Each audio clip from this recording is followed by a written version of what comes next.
Does your mind ever feel like a crowded room where everyone is shouting at once? One moment you're trying to focus, and the next your brain gets hijacked by a thought that feels completely out of place.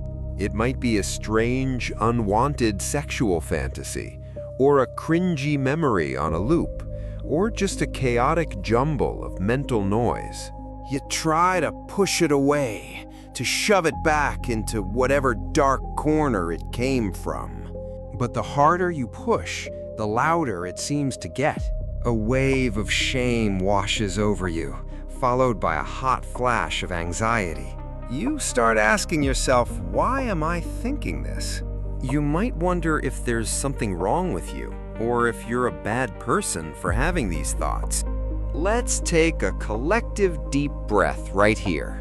If any of that sounds familiar, I want to tell you something directly. You are not alone in this struggle. This experience of having a noisy, intrusive mind is incredibly common. And most importantly, it is not your fault.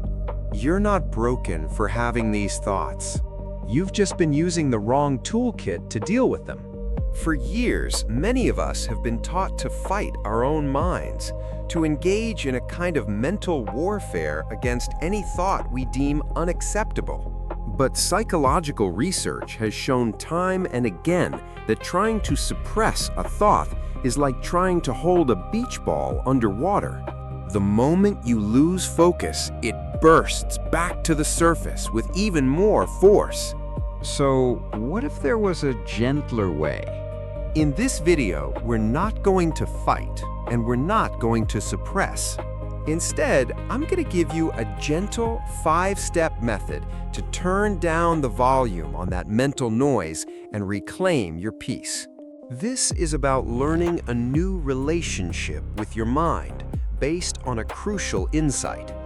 Your mind is not a search engine you control. It's a news feed you can learn to curate. You can't stop random things from appearing, but you have complete power over what you choose to click on and engage with.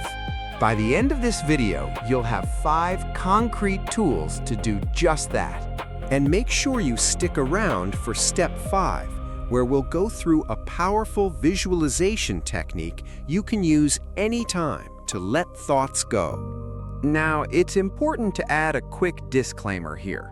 While these techniques are incredibly helpful for the common experience of intrusive thoughts, they are not a substitute for professional help. If your thoughts are causing you severe distress or are related to conditions like OCD or trauma, please consider speaking with a mental health professional. This guide is for those of us navigating the everyday noise of the human mind. So with that, let's get into our first step for curating your mental newsfeed. Stop doom scrolling your mind. You know that feeling when you're on your phone, endlessly scrolling through bad news or social media drama, even though it's making you feel awful? You're not learning anything new, you're not enjoying it, but you just can't seem to stop. That is exactly what we do with our intrusive thoughts. An unwanted sexual image pops into your head, and instead of just noticing it, you start to analyze it. Where did that come from? What does this say about me? Am I a creep for thinking this? You start replaying it, dissecting it, judging it, and before you know it, 20 minutes have passed and you feel drained and ashamed. You've been doom scrolling your own brain. The key insight here is that engaging with the thought in any way, even to argue with it or judge it, is still engagement. You're telling your brain, this is important, pay more attention to this.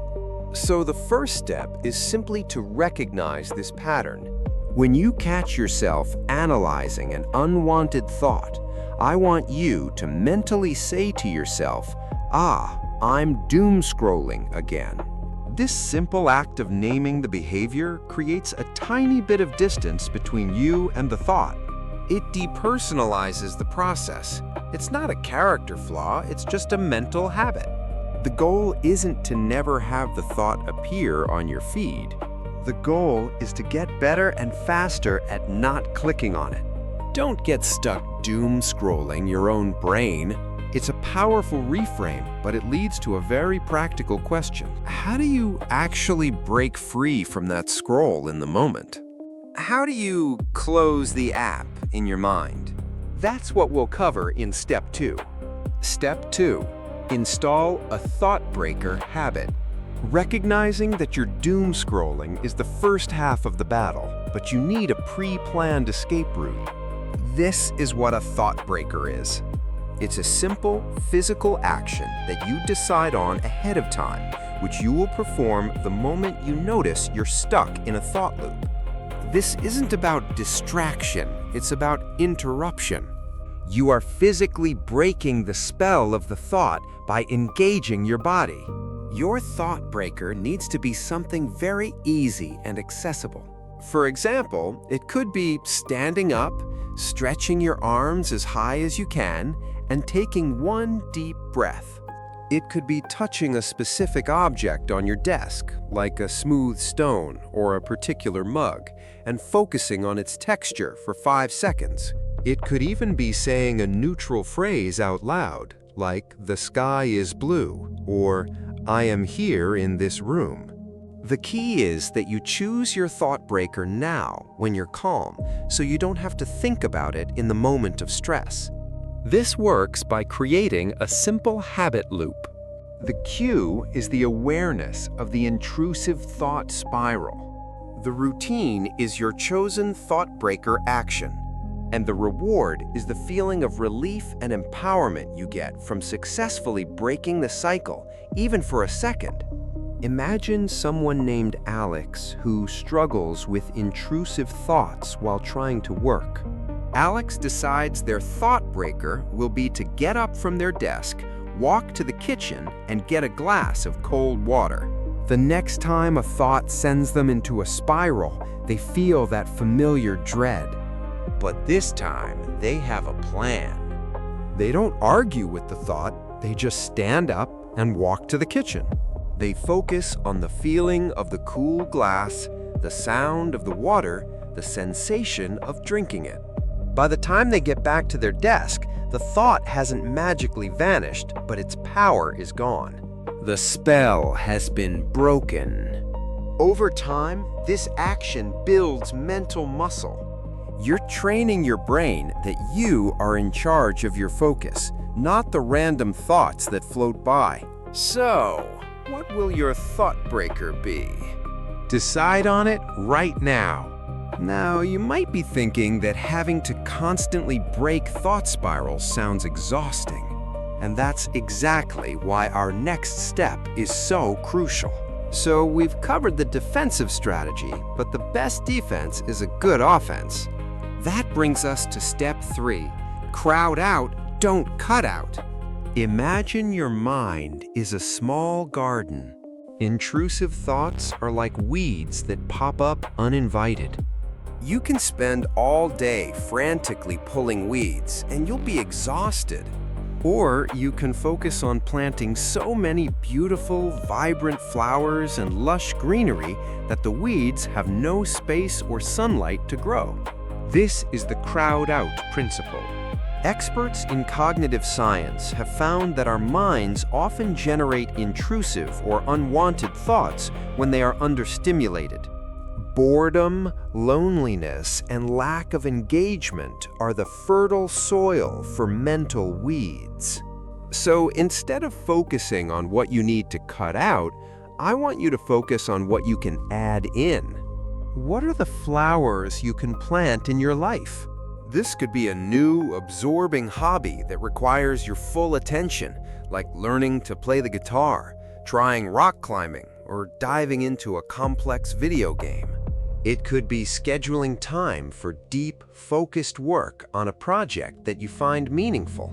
It could mean arranging more meaningful social interactions, where you're having genuine conversations instead of just passively scrolling through feeds. The goal is to fill your life with so much purpose, engagement, and genuine pleasure that your brain has better things to do than cycle through old, unwanted thoughts. You quiet a noisy room by filling it with beautiful music. Do the same for your mind. This isn't about escaping your thoughts. It's about building a life that is more compelling than they are. If you're finding these kinds of reframes helpful for building a better inner world, consider subscribing. We release new videos every week with practical guides for your mind. Now, many unwanted sexual thoughts are rooted in how we perceive others, which leads us directly to our fourth step. Step 4.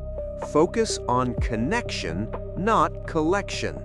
Often, intrusive sexual thoughts reduce a person to a set of physical attributes, an object to be desired or consumed. This is the mindset of collection. You're mentally collecting images or body parts detached from the whole, complex human being they belong to. The antidote to this isn't just to stop objectifying, it's to actively practice connection. Connection means training your mind to look for the person behind the appearance.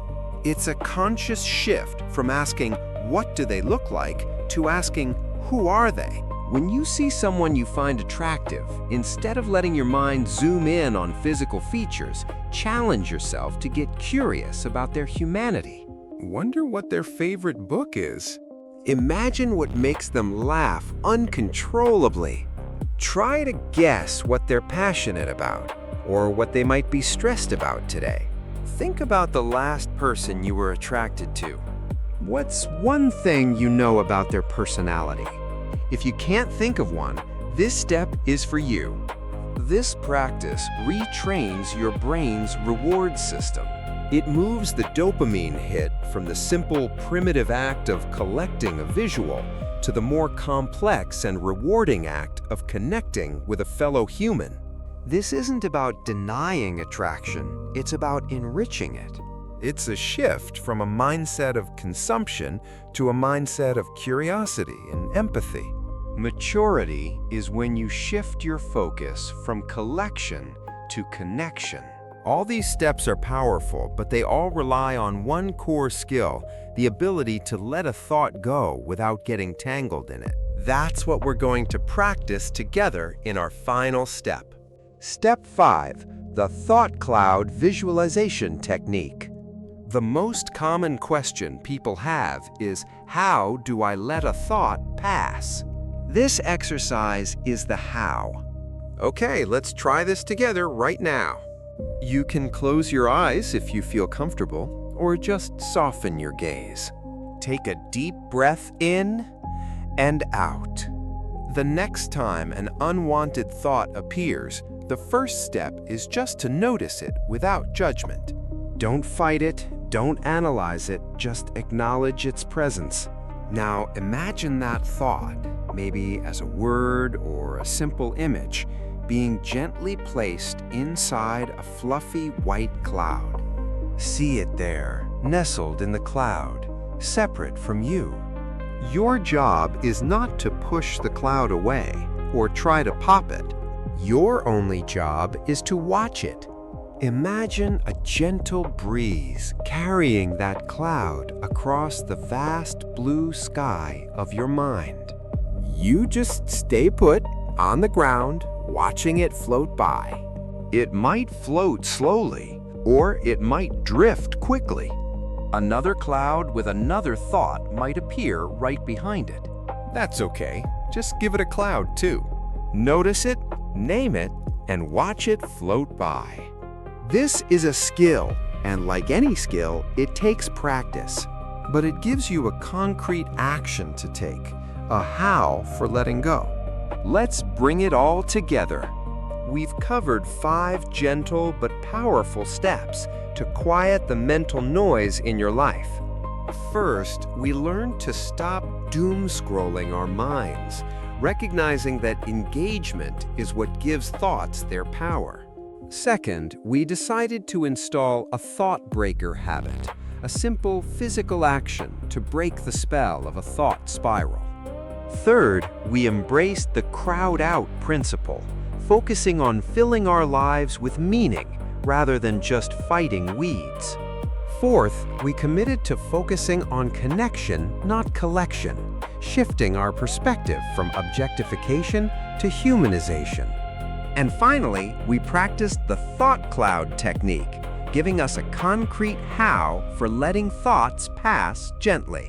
None of these steps are about achieving a perfectly silent mind. That's not how humans work. Instead, this is about changing your relationship with the noise. It's about realizing that you don't have to be a victim of your own mental weather. You can become a skilled navigator. Remember the core idea we started with. You are the curator of your focus. These 5 steps are your curation tools. By practicing them, you build self-trust and prove to yourself, action by action, that you are capable of navigating your inner world with grace. With time, the noise doesn't disappear, but your ability to find peace within it grows immensely. Thank you for taking this time for yourself today. If this guide was helpful, please consider subscribing and turning on notifications for more content on practical psychology. We're a community of self-improvers here, and we'd love for you to be a part of it. Now we have a question for you. Which of these 5 steps resonates most with you right now? Is it the idea of doom scrolling, the thought breaker, or maybe the thought cloud exercise? Let us know in the comments below. Reading your experiences helps us all learn and grow. For more tools to build a calm and focused mind, check out our playlist on mindfulness techniques right here. Stay mindful, and we'll see you in the next one.